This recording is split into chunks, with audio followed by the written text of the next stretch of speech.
Hello everybody, JP the Third for Vince now. It has been 84 years. Well, maybe not 84 years, but it has been a long time. This past year has been a little bit ridiculous, but I am proud to bring something to you today that I think will make up for the time. I am going to link somewhere on this video where I've been, what I've been doing, a short clip to a link to another video explaining all that, and where I think we go from here. There's nothing I can guarantee, but it is what I want to do. So just love for you to take a look at that and get your thoughts there and here. My plan for this, the long-awaited Rizia DLC.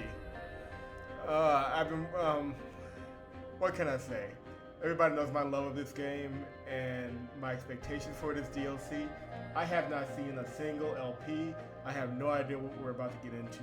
This is all blind.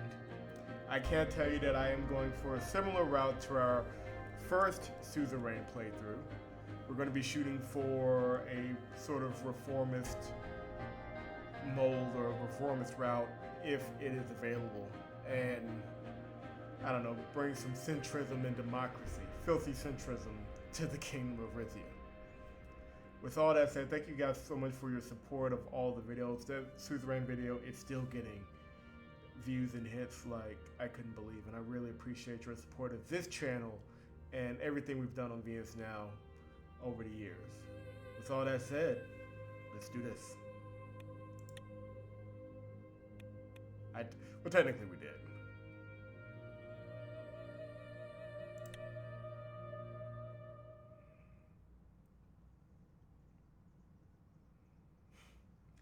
We just didn't.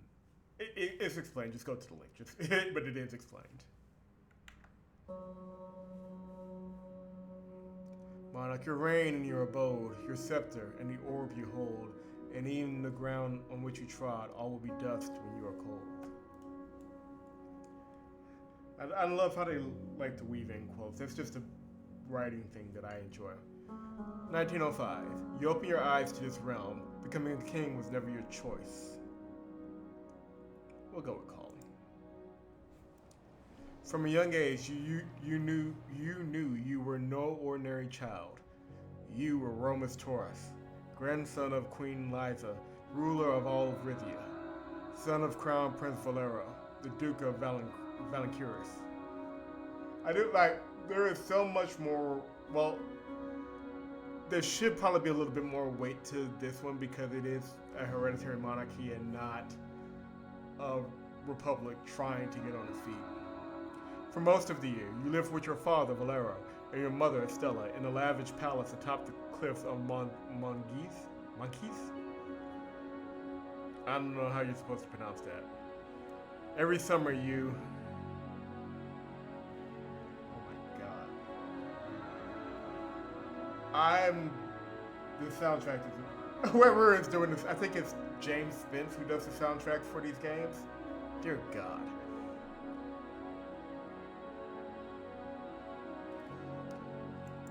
We went hunting with our uncle. Your uncle taught you more than just how to hold and aim a gun. You learned the value of staying patient and keeping your eyes and ears open at all times. Every autumn you return home a little wiser. When Queen Liza died, the whole country grieved. This is 1918. But the mourning could only last for so long. 1918, January 28th. You remember two things about King Valero's coronation. The whispers that Hugo, now the Duke of Valancurus, was actually the rightful king, and the shouts of protesters outside the palace gates. Along with your father after the ceremony, this may be a thing where we just kind of shut up. Very, like, the mood seems closer to the end of the Victorian age in England, but I could be wrong. We'll see how it goes. Life in Port Draison was less exciting than you expected. You were tutored privately and rarely had contact with non-royals. At the palace, the closest person your age was Pablo, the groundskeeper's son, a quiet but friendly kid who knew about every plant in the palace gardens. You, we'll choose to become friends. 1923. When you came of age, your father invited you to start sitting in on royal council meetings. You decided, well, we need to know something about something. The council members took you under their wing, catching you up on the issues of the day. One of their main concerns was Pelez, a former part of Rizia that had long belonged to the Empire of Valgos. Now that the Empire had fallen, War Counselor General Thaddeus Azaro was launching a military campaign to take the newly independent region back.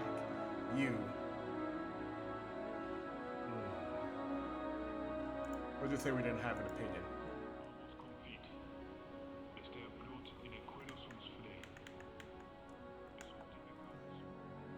I would love to know the languages they use for the background noise. 1925. As you continue to serve on the council, the Reclamation War dragged on. It seemed like an easy victory until your northern neighbor Lesbia got involved, sending weapons and financial aid to Pelez. Protests against the war sprouted up around the country. We will, try and be a peacekeeper on this one.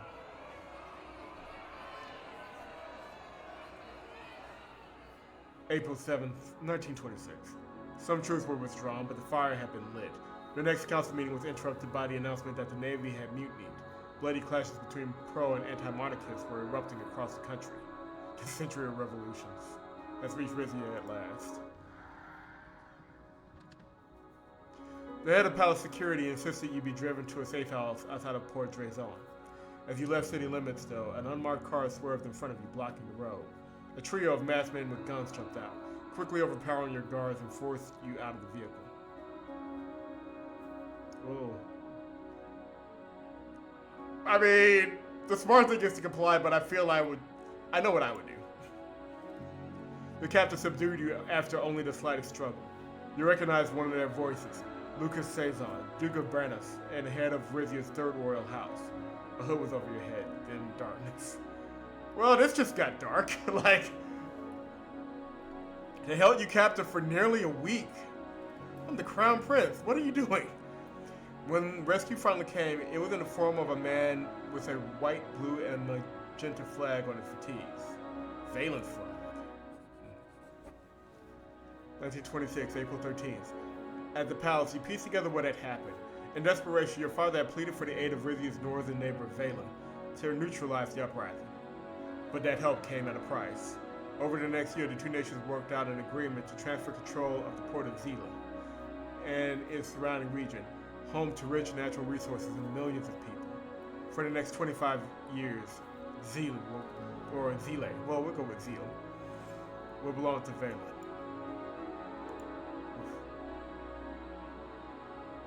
We're just going to... He chose us over order. It would be kind of a dick move to be angry at him for. What he did was stupid. But you try and put a price on the kid.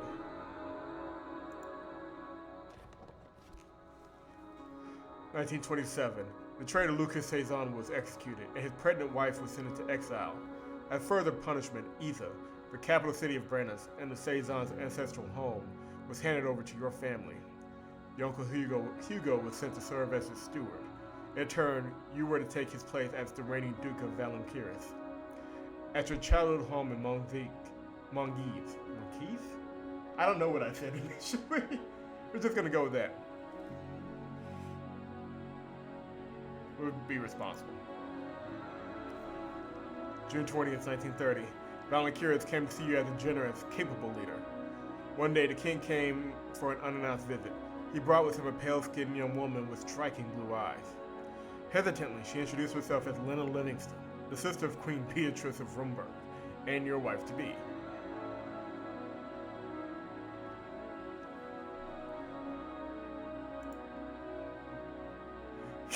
Well, we'll just go with it.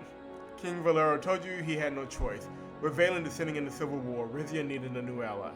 A partnership with the Kingdom of Rumburg, cemented with an arranged marriage, was in the best interest of both monarchies. Besides, he added, you would surely grow to love her. I mean, sure. Because that's how that works. Well, technically, that is exactly how that works. We'll go with it. March 1st, 1932. You and Lana began having hours-long conversations about your royal upbringings, hopes, and dreams. By the time you lifted her veil, you knew it was true love. The year after your wedding and the birth of your daughter Vina were the happiest of your life. The only trouble was the same problem that we had with Sordland. Like, eventually, you gotta be a working man. That you wait. That you couldn't stop yourself from having the occasional affair. Oh, so you could just be an absolute dog if you decide to. March 1st, 1933. With Rumberg's help, Rizia's economy bounced back to levels it hadn't seen since the glory days of Queen Liza. Wealthy Rumbergians started moving to the cities, so did economic migrants from neighboring Morella and Derdia, and Vazek seeking asylum from the Civil War.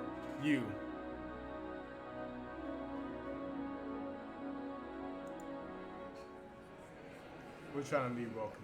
1939. Many foreigners ended up in the province of Brennus, where a nationalist movement called Suzerain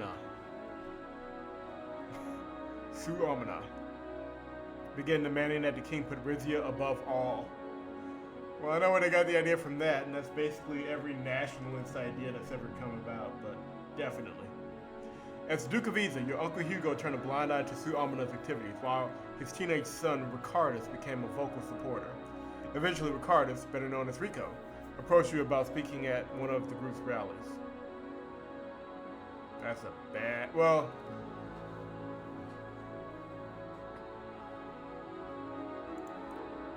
We'll try for a king. We were 10, but we didn't speak. Because, yeah. 1939, you watched as the organization's leaders bemoaned the loss of Rithian territory, identity, and values. They stopped just short of blaming King Valero directly.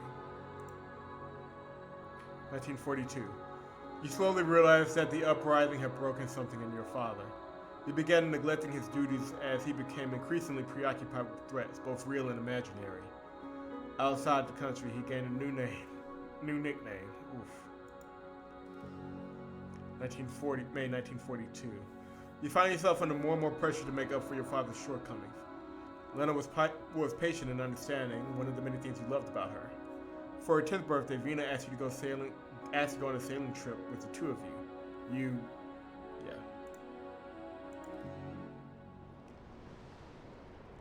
Well, that took a turn for the worse. May 20th, 1942. In the middle of the Gulf of Valenkiris, the weather turned unexpectedly stormy.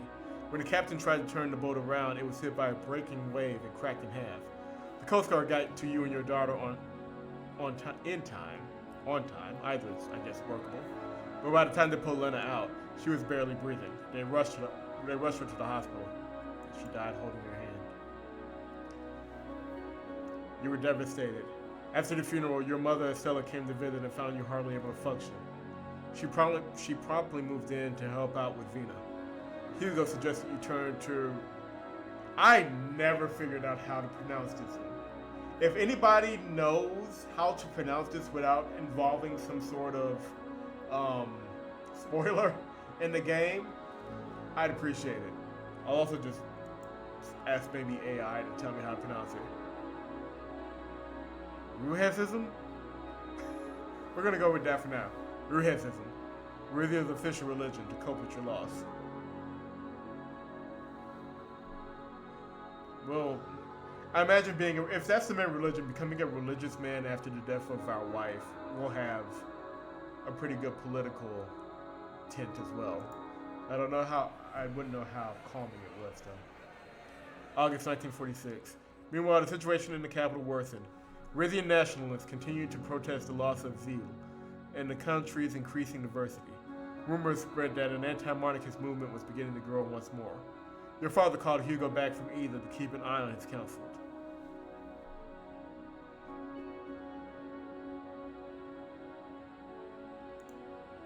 You choose to be optimistic. October 1947.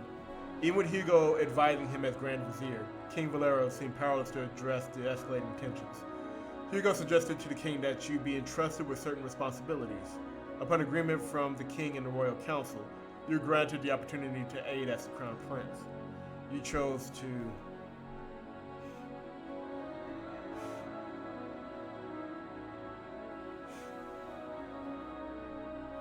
I would think that whatever we choose to do at this point will be how we start dealing, because I don't think we solved the problem, but it is how we start dealing with the problem when we actually get past this point.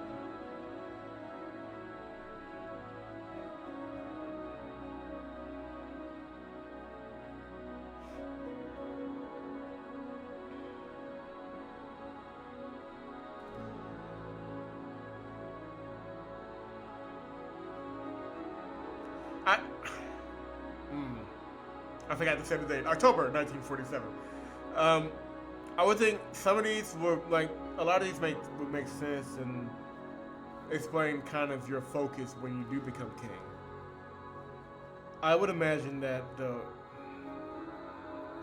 I'm gonna go with public relations campaign just because I think the more visible we are, that would at the very least show that we're present.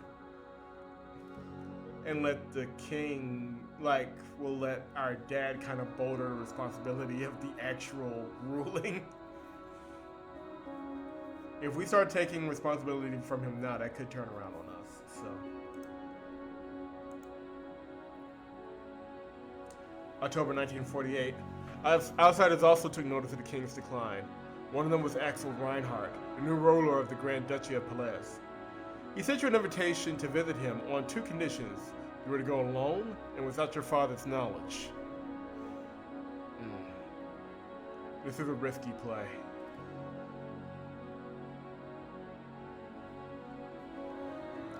This is where we get kind of into the palace intrigue. I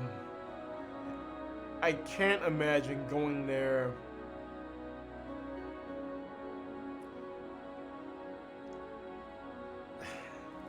I can't do it.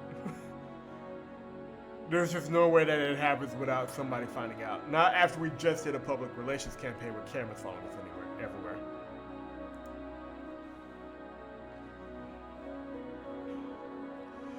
A few days later, you received a letter from Pelez. Duke Reinhardt expressed his disappointment that you couldn't meet him, and wrote that he hoped to reestablish relations between Pelez and Rizia once he took the throne. That we can... That's just between us for now. Some secrets are necessary. October 8th, 1948. A few days later, the king summoned you to the capital for a confrontation. He'd ordered his personal security force, the Golden Guard, to begin inspecting the family member's mail. He accused you of betrayal.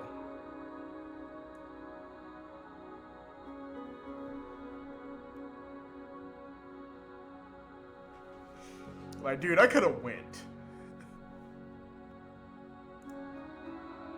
I stayed in the castle, so that's got to give me some points. November 1949. He had only occasional contact with your father in the months that followed. As Vina grew into an intelligent, self-reliant young woman, your mother moved from Monkeys back to the capital. She called you one night, her voice shaking. The king was dying. He'd gone straight to bed after dinner. When your mother went to check in on him later, she found him comatose in the bedroom. The doctor suspected a heart attack. I mean, dad is dead, still. November 18th, 1949. Your father looked pale as a ghost. It took all his effort to speak. In a hoarse whisper, he warned you not to follow in his footsteps. Your reign would be a fresh start for House Toras, a new chance to take back the lands that was lost. He closed his eyes.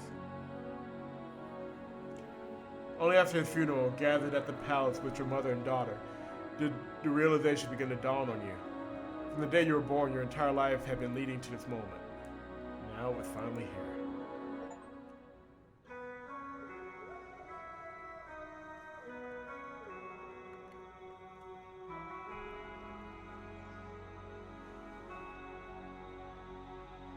Alright. That was dramatic.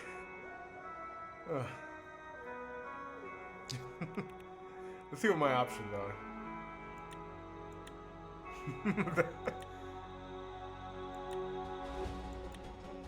Ah, the classic Sorter's fedora. Welcome back. We can have a lot of different looks.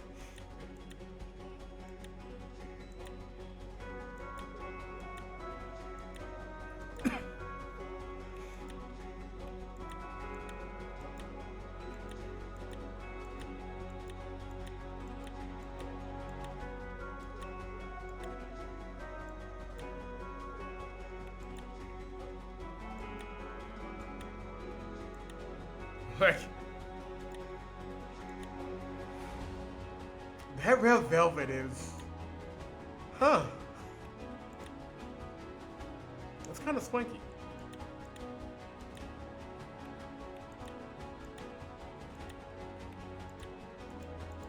But can we have a cigar?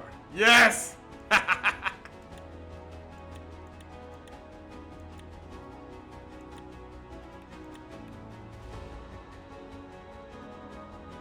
I don't know, that makes me kind of look like an academic, I think.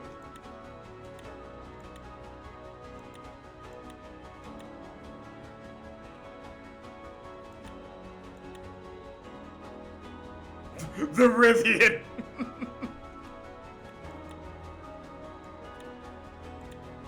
I don't want to go too academic.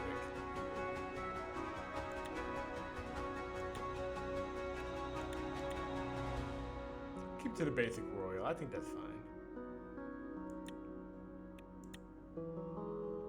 As King Romus Toras, you have excessive power to enact and shape the course of the Golden Kingdom.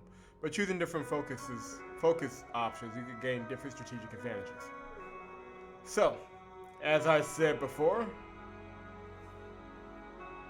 we know what we're going for. Since we have the option, we're just going to go for it.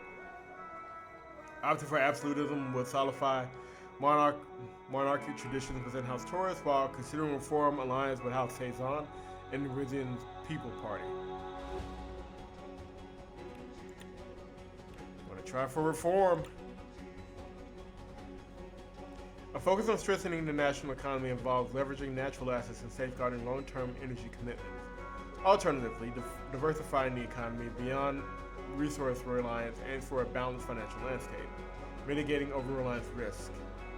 The mixed strategy offers more flexibility. I'm gonna go with the first. If anything, this series has taught me, you want to take as many budget points as it's gonna give you. The kingdom faces new diplomatic choices. Interventionism encourages active military involvement, while appeasement aims to strengthen ties with Valen and Runeberg monarchy. Alternatively, you could choose the third way, forming regional alliances with Dirtia, Palais. I keep pronouncing it different ways. And Morel to avoid major powers. I think that's the sound choice. We already did our duty in marrying our wife. So, tapping into the regional powers and not provoking Valen or Runeberg, especially if we're on the same timeline as Sordland or as Suzerain, the main game. Sordland is dealing with Embark, so let's just stay out of it.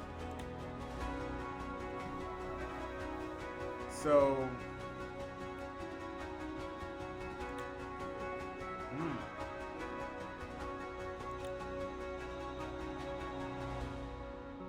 if I remember correctly, we're landlocked.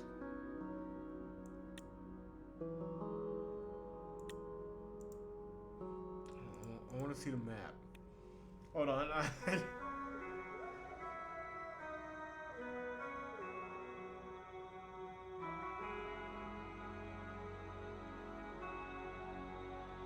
Okay, so we're not landlocked. I forgot. Rizia is right. It's not in the middle of the Antasian Ocean, but it is there. If we have a war, I'm not sure we're gonna. Well.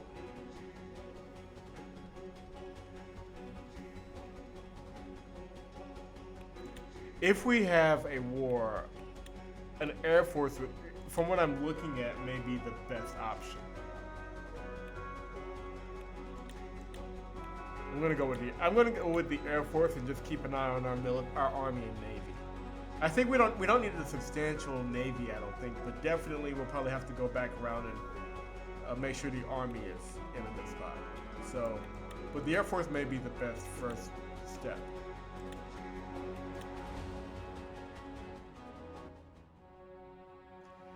The angelic sounding voices of a boys' choir echoed through the great hall of Palace Resna. To most Rizians, this was the grandest room and the grandest building in the entire country. To me, it was just home. I remember wandering between the mosaic tile columns as a bored teenager, goofing off with Pablo in the upper gallery as my father met with foreign dignitaries. And of course, this is where I had married Lena. I sat upright in the Silla Orica. The Silla Orica. Yeah, that's no other way to pronounce that, I don't think. The gold-plated wooden throne on which all monarchs of Rizia were coronated. The hall before me was filled with nobles, politicians, business magnates, even movie stars. A television crew moved up and down the aisles, broadcasting the ceremony to the Rizian public for the first time. My mother was sitting in the front row next to Uncle Hugo. Tradition dictated that in the absence of a king or queen consort, the seat next to me would be filled by the successor to the throne. Vina plucked at a straight thread in her gown. How are you feeling, Father?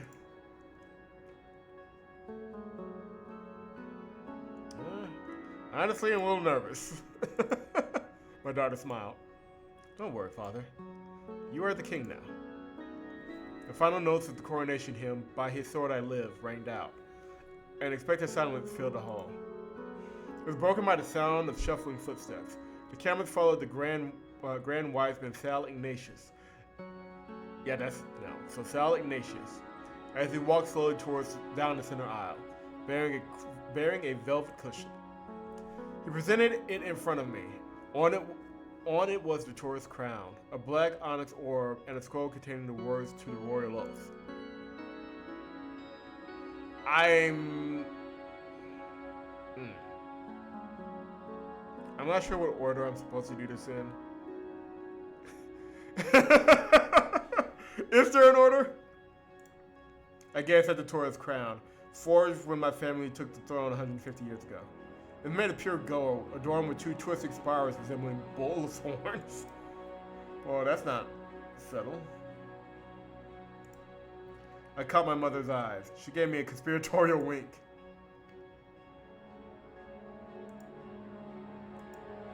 I took the scroll off the cushion and read aloud from it. I hereby pledge myself in the service to the great nation of Rizia and its people. I promise to guide my country with a steadfast hand. To uphold the laws of this land under St. Rurik's watchful eye. To wield the sword of justice and the shield of mercy in equal measure. All this I shall do until the day I die. I lifted the orb off the cushion and ran my fingers across the smooth surface. It was laden with a trio of diamonds representing the three royal houses of Rizia, Toras, Azaro, and Suzerain. May St. Virg fill you with his Holy Spirit on this day, as he did your ancestors before you. With trembling hands, great Wiseman Ignatius lifted the crown off the cushion. I can spot a gray hair still clinging to its inner rim, my father's. That is not... They could have planned it a little better. May you keep the promises you have made before God and your people. The crown came down on my head. Its heaviness surprised me. By the divine power vested in me, I proclaim you the sovereign king of Rizia. Arise, King Romus. Stand. Oh, damn. I stood. The choir broke into On Shores of Gold, the Rizian national anthem. According to royal tradition, this was my signal to march down the aisle and up to the palace balcony to greet the public. There are days to break tradition. Your coronation isn't one of them. I decided to proceed without making a speech. Everyone in the crowd bowed their heads as Vina and I made our way down the aisle. I passed my cousin Rico in the second row. He kept his head down and didn't acknowledge me. As we kept walking, I recognized various other members of Rizia's 3 royal houses, as well as monarchs from distant kingdoms. The entire back row was reserved for the Rimbergian royal family and their entourage. I could feel my sister-in-law's Beatrice's eyes on me. We reached the end of the hall, where a spiral staircase led to the palace balcony.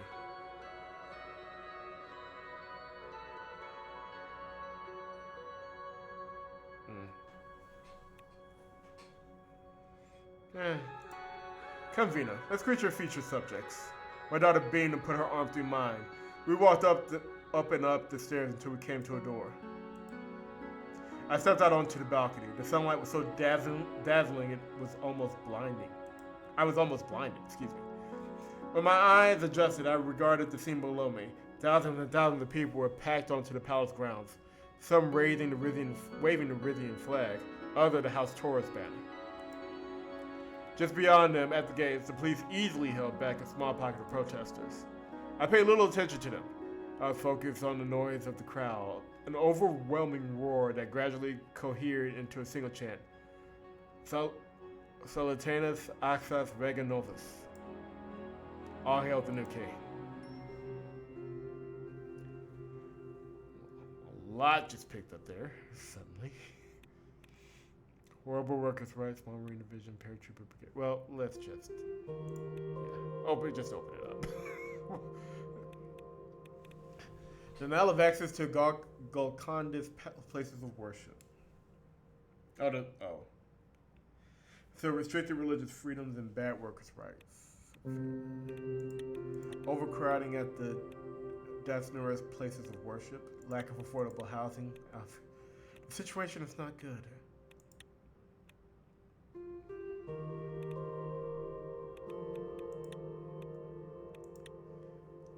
Low extraction volume in our oil fields, rigid energy economy, reluctant tradition. So yeah, the reformist way is the way to go. It's just not going to be easy. Tourism focuses primarily on local visitors with limited international presence. While providing some economic benefit, the nation's tourist potential remains largely untapped. So that may be the first thing we go for. Getting more people here would help.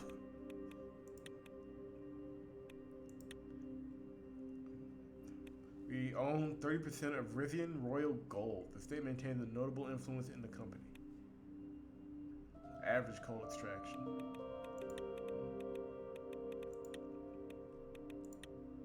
Heavy reliance on foreign equipment. Division-sized mobile forces. So yeah, we have a small army, but they can move. And a small fleet. Waning combat experience. So we got a lot to do to kind of build back up the military. It's non-ideal. We'll put it that way. Non-ideal. Take a quick look around the world.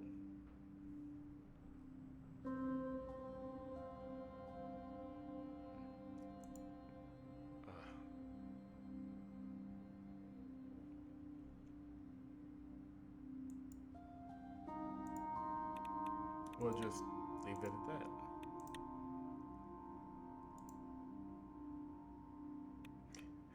Anchored in gold. An anchor would just drag you down to the bottom if you let it down. The Sazon nobility has issued their formal congratulations on our coronation. Family members hosted an outdoor screening of the ceremony at Arena Salabes.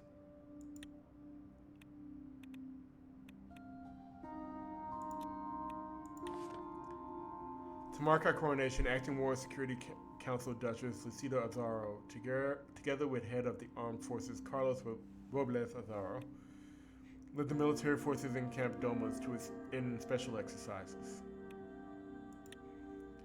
I mean, the names really give the sense of like Spanish nobility or Portuguese nobility, but the story seems far more English, so I'd be interested to see their influences. With the governing seat of Monguise open after our ascension to the throne, it was decided that our cousin Hubertus, closest Toras relative living in the province, would assume the position until if and when Princess Vina is appointed Duchess. In a private message, he sent his assurances that he and his family would remain servants to the king. Good.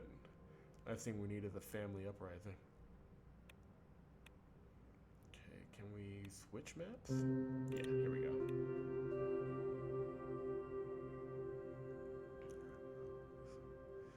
Our old friend. Queen Beatrice and Grayson formal congratulations. Upon returning home from the coronation ceremony, King Beatrice Livingston sent an official message of congratulations on behalf of both Runeberg and Grace, the Guild of Royal Allies for Commercial Exchange. She welcomed us to the ranks of the world's remaining monarchs and attached a personal note expressing her sorrow that her sister did not live to see our coronation. Same. I can't believe, like, she was an absolute monster in the main game. So to have her as an ally and family in this one is just going to be weird.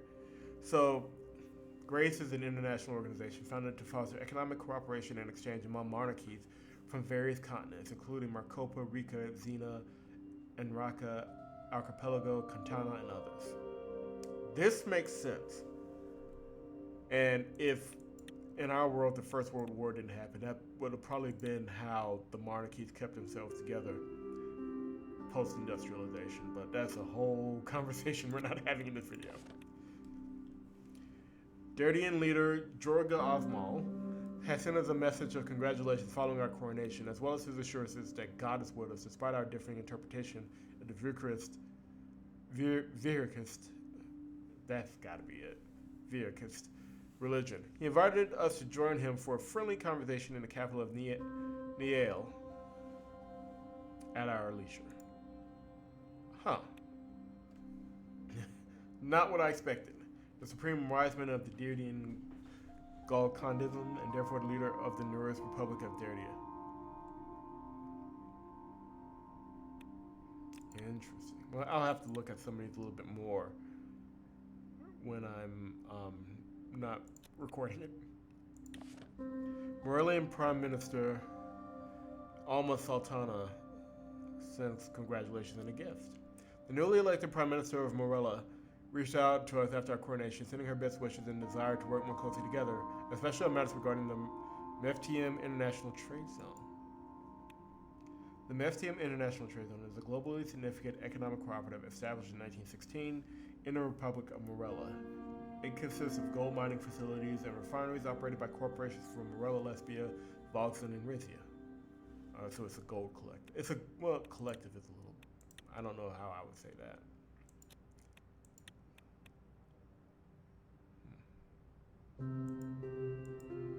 Almost. Yeah, no, that is pretty much what I expected Alma Sultana to look like. Leader of the left-wing coalition, Morellan United Front.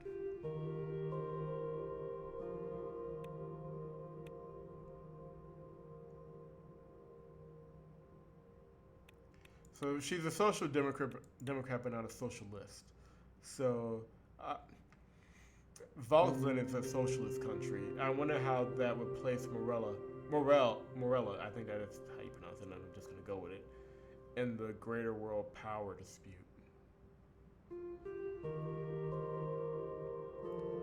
Let's see. Just out of curiosity. Oh, okay. So I thought this was along the same timeline. This is just before it is, because Elwood Alfonso's president. So this is literally right before the events of the main game. Victor Smolak gets in charge, though. I wonder if our other friends are in their positions right now. Anolia? No. So Martin Van Horten isn't in power yet. This is Jerg Den Akinde? He's another social democrat, though, so it'll be interesting to see how that aligns. I think Van Horten was a bit more right-wing.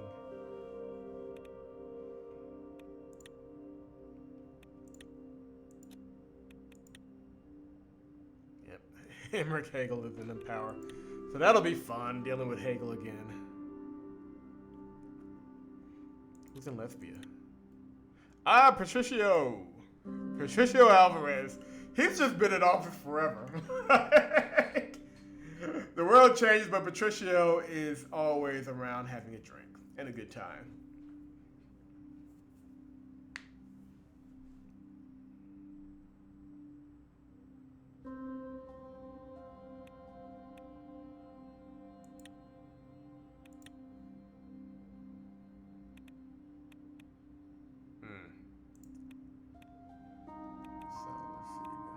Council. This is the cabinet. So our uncle is still Prime Minister, Grand Vizier. Lorenzo Escobil is the Foreign Affairs Counselor. The church is on my royal council, which I guess makes some sense there. Elena Verna is Treasury and Economy Counselor, and Lucita Azara is Council of War and Internal Security. Well, I guess you don't need a particularly big council since it's an absolute monarchy, but it is interesting to see how it's kind of grouped up.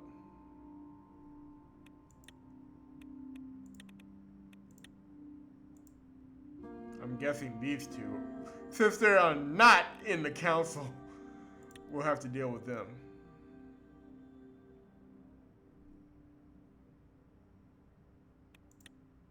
I wonder if in this one we can shuffle things around. We'll have to see. House of Delegates, which I'm assuming is like it's extremely devolved at this point. It only has 70 members. So, okay. So this is Manus Sazon. This is the kid that from the family that kidnapped me. Why are you here if you tried to kidnap me? Manus Sazon is the leader of the Rizian People's Party as well as the heir to House Sazon.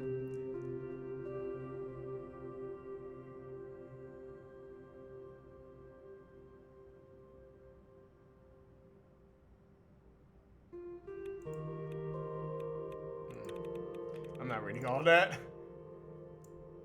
Alright. Let's head back. Quick look at the news and then we'll see what's happening at the palace. Rufus Grag Royal Gossip, Coronation Fashion Edition. What? For the first televised coronation in history, the royal family put out all the stops. While King Romus looked resplendent in his gold brocaded robe, all eyes were on Queen Mother Estella, who strolled through the grand hall in a flowing purple gown with a lengthy embroidered train and plunging neckline. Inappropriate for a woman her age? I'll let you readers decide. Next to her grandmother, Princess Vina looked positively demure in her long-sleeved gown and simple diamond tiara. The trio put on a good show, but the absence of House Toras' most beautiful and stylish member, the late Princess Consort Lena of Rumberg, was acutely felt. Should His Majesty ever remarry, his new wife will have a hard time outdressing her predecessor. Do we have actual news in this? All of Rizia rejoices. Our new King Romus Toras celebrated his coronation in the Grand Hall of Palace Resna. His Majesty was the picture of grace as he proceeded through the hall together with Queen Mother Estella and Princess Vina. In a solemn ceremony accompanied by the boys' choir of Zilba and presided over by Grand Wiseman Salignatius. He accepted the Taurus crown and the bejeweled orb representing our nation's proud trio of noble houses. He rose as king and climbed the stairs to greet his public from the palace balcony. Some 20,000 commoners. I'm trying to imagine how... God, what was the left-wing paper in the main game? I'm trying to imagine the left-wing paper in the main game covering a ceremony. Like, this would not be how they write it. But I mean, we barely have any religious rights or other rights, and it's an absolute monarchy, so this is how the press is going to sound. This is the only other paper we get? I think it was the Reformers, but whatever that left-wing paper was, we were not going to get this kind of coverage. Rizian coronation raises questions. Who is Romus Toras? As of today, Rizia has a new king, Romus Toras, son of the late monarch Valero, ascended to the throne in a lavish televised ceremony attended by royals, dignitaries, foreign ambassadors, and members of the press. The coronation itself was by the book, leaving us wondering what's going on in the brain underneath the new crown. King Toras' years as Duke of Monkeys provided some indication, but will his priorities change now that he has the entire country under his rule? Most experts agree that a new direction for Rizia is needed in order for the country to reclaim its place on the global stage, following the fizzled-out reign of Valero the Frail. Which direction would that be? Excellent question. We're about to find out. Well, we have a...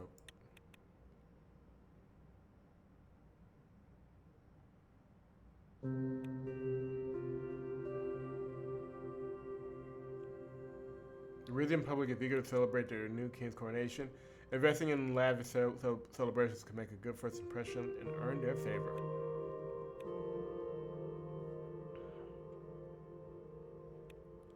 Like, I'm not about to...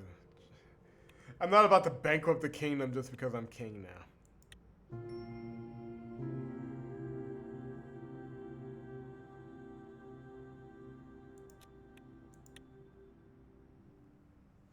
The morning after my coronation, I was woken up by a knock on the door. It took me a few seconds to remember where I was. The royal bedroom on the top floor of the residential ring of Palace Resna made the one in the tourist palace in Monkeys look shabby. Ornate gold trim covered the walls. I was alone in a bed that could easily have slept four. The knocking on the door continued. Yes? The door swung open. Pablo walked in, beaming. Pablo! The head butler he took his father's place and I took my father's place. After I left for Monkeys, my friend had worked his way up to chief butler. It's hard to believe he was not head of my royal household. Rise and shine, your majesty.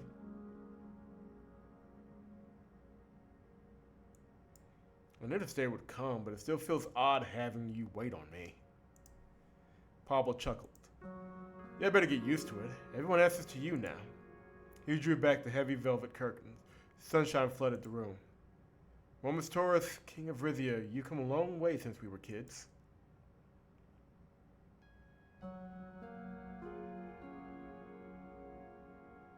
Yeah, so have you, Mr. Chief Butler. Not bad for the groundskeeper's son. Of course, it helped to have friends in high places. He looked me in the eyes. Forgive me if I'm overstepping, but how are you doing? Losing your father must have been hard on you.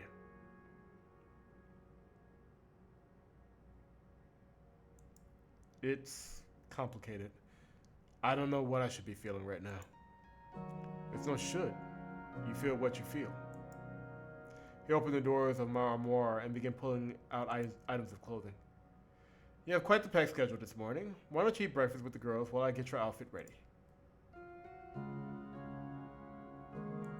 I can pick my own clothes, Pablo. Can you? Remember when your father bought the whole family to meet the Baron of Sordland and you insisted on wearing shorts? Shorts! Don't worry, your majesty. I'll make sure you're the best dressed king in Rizian history. Some traditions must be held on to.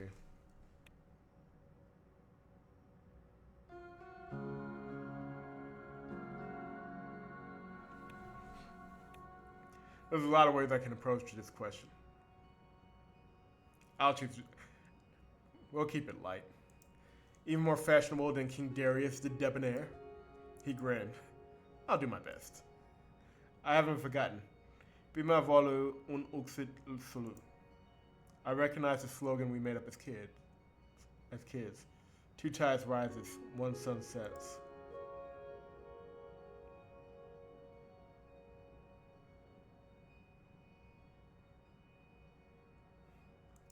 Thanks, Pablo. Let's catch up later.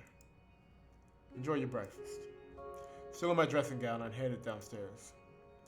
In the eastern dining room, an enormous breakfast spread had been laid out. My mother was already sitting at the table, digging a spoon into a single grapefruit half. Good morning, Mother.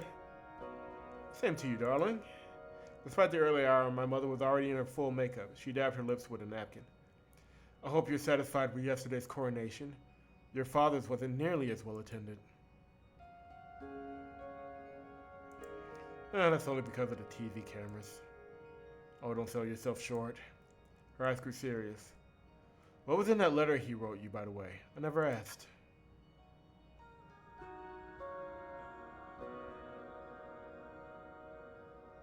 Might as well be honest. He said not to make the same mistakes he did. He must have been talking about Zil and Palace, his great follies. Damn. Wow, my dad just died. A little decorum. It's a pity he didn't live to preside over my homeland's big return to Rizia, but soon you will.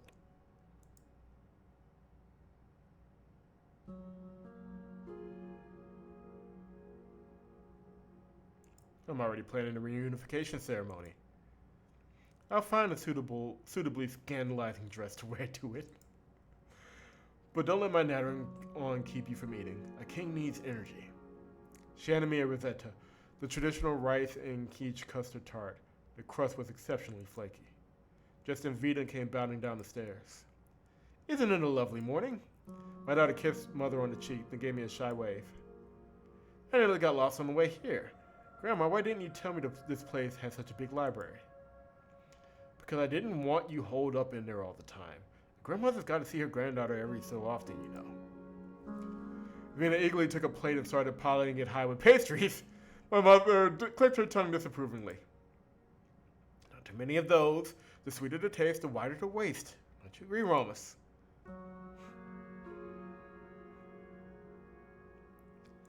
It's a special occasion. Our diet can start tomorrow.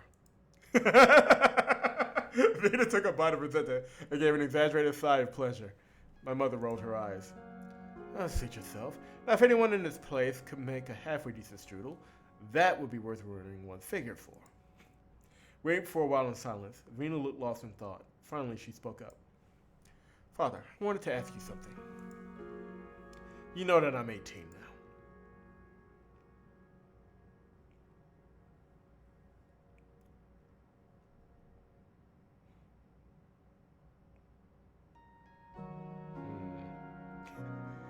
That old.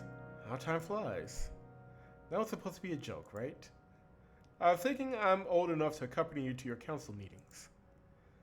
It's unusual for a female heir to join the council, I know, but didn't you do the same when you were my age?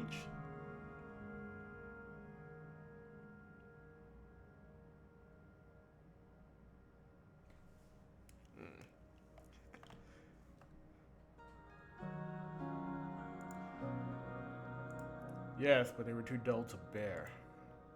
Seems fascinating to me. And if I'm going to live up to the legacy of Liza the Great, I'm going to have to start... let me try that again. And if I'm going to live up to the legacy of Liza the Great, I'm going to have to start early.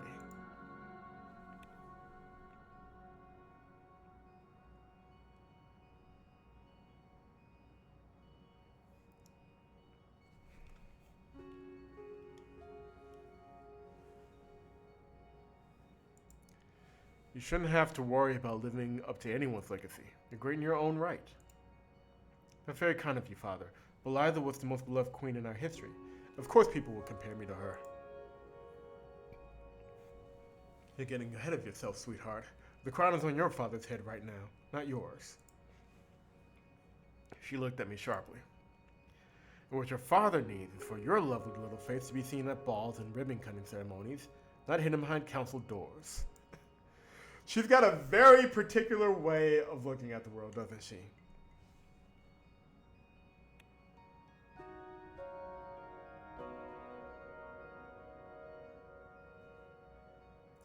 I feel like trying to get in between them as somebody who grew up with sisters. Getting between two female family members arguing is usually a bad idea, especially when you have no backup. It's Pablo when you need him. It is true that you'll learn more about how the world works by being out in it, not by shadowing me. Going to balls won't teach me how decrees are made or how to negotiate with foreign leaders. Only time served on the council will do that. You want to spend the best years of your life cooped up in that den of snakes? The council is some wise, all-knowing entity. Everyone on it is only looking after their own house and their own stature. And God help you if you get in the way of either of those.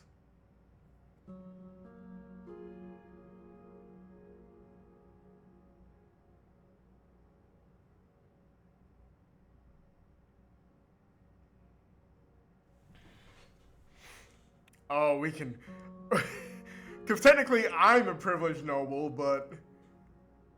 Oh, we can start laying the groundwork now. Let's do it.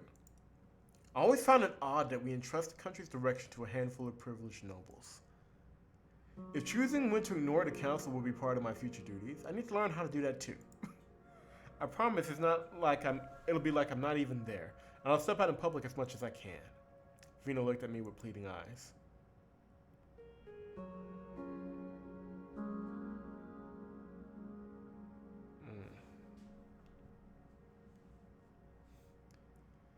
There may be some... Alright, Vina, you can come to the meetings. My daughter's face lit up. I wonder what our late wife would say if she was here. Thank you. I can't wait to start. I better refresh myself from Rizzian law. She pushed her plate away and dashed up the stairs. Once she was gone, my mother lit a cigarette. You do realize that she'll be nothing but a liability to you in that room.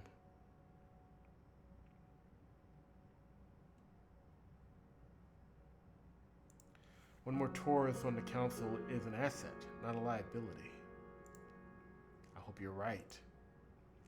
The clock struck 9:15. My first council meeting was starting soon. I excused myself from the table. As I was leaving the dining room, my mother cleared her throat. You always believed you'd make a good king, you know, even if you didn't always show it.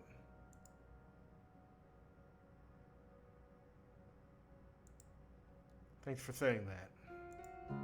I headed back upstairs to fetch Vina. It was almost time to go.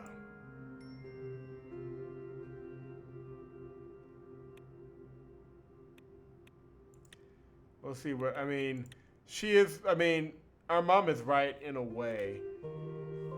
I don't think we get anything extra out of having Vina there, but I imagine if we had went to university when we were kids instead of being in the council, or not king, when we were a kid instead of on the council, then we would be pushing her in that direction. So whatever educational path we took, she would have took.